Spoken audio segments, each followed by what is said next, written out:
왜 사람들이 예수님이 행하신 기적과 이적과 표적을 보고도 예수님을 믿지 않았을까? 40절에 하나님이 그들의 눈을 멀게 하셨어요.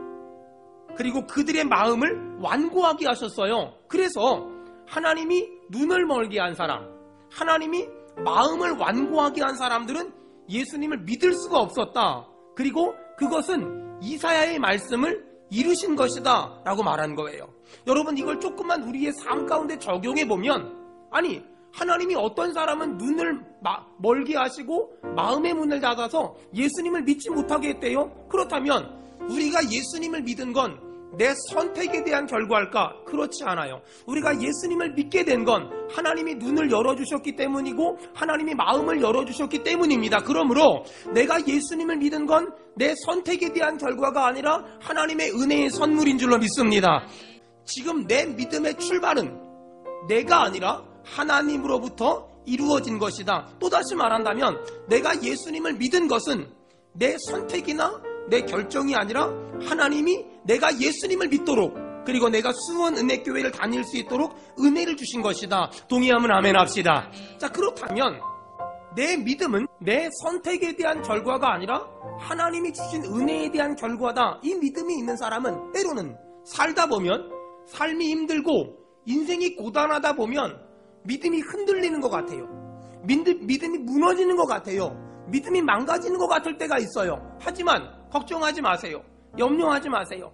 내 믿음이 흔들리는 것 같다. 내 믿음이 약해지는 것 같다. 내 믿음이 자꾸만 깔아앉는 것 같다. 그건 느낌이지 실체가 아니에요. 왜냐? 내가 믿은 것이 아니라 하나님이 믿게 하신 거잖아요. 내가 하나님의 손을 붙잡은 것이 아니라 하나님이 지금 내 모습과 상관없이 나를 붙잡고 계시는 줄로 믿습니다.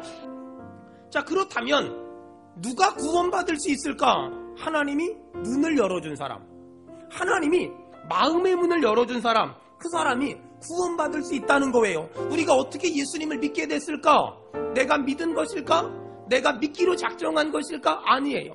하나님은 우리에게서 그 어떤 조건이나 그 어떤 자격도 아무것도 보지 아니하시고 그저 하나님의 은혜로 우리의 눈을 열어주셨으며 우리의 마음의 문을 열어주시고 하나님을 믿을 수 있도록 은혜 주셨어요. 여러분, 그 하나님께 정말 감사하기를 축원합니다. 하나님이 눈을 열어주시는 것, 그게 복 중의 복이고요. 하나님이 마음을 부드럽게 해주시는 것, 그것이 은혜 중의 은혜예요. 근데 안타까운 건 어떤 사람은 하나님이 눈을 열어줬는데 의도적으로 눈을 자꾸 감아요. 또 하나님이 귀를 열어주셨는데 의도적으로 자꾸 귀를 막아요. 하나님이 마음을 열어주셨는데 자꾸만 마음의 문을 닫아요. 언제 그럴까요? 하나님이 부담스러운 말할 때. 하나님이 부담스러운 말을 하면 못 본 척, 못 들은 척 자꾸만 이렇게 눈을 감고 귀를 막아요. 여러분, 근데 하나님은 다 알아요.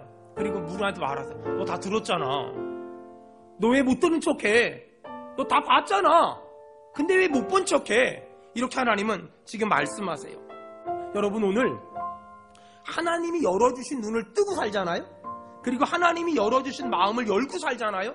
그러면 구원의 은혜만 받는 것이 아니라 무엇을 먹을까, 입을까, 마실까 염려하지 않도록 하나님은 날마다 필요한 것으로 우리의 삶에 공급해 주실 줄로 믿습니다.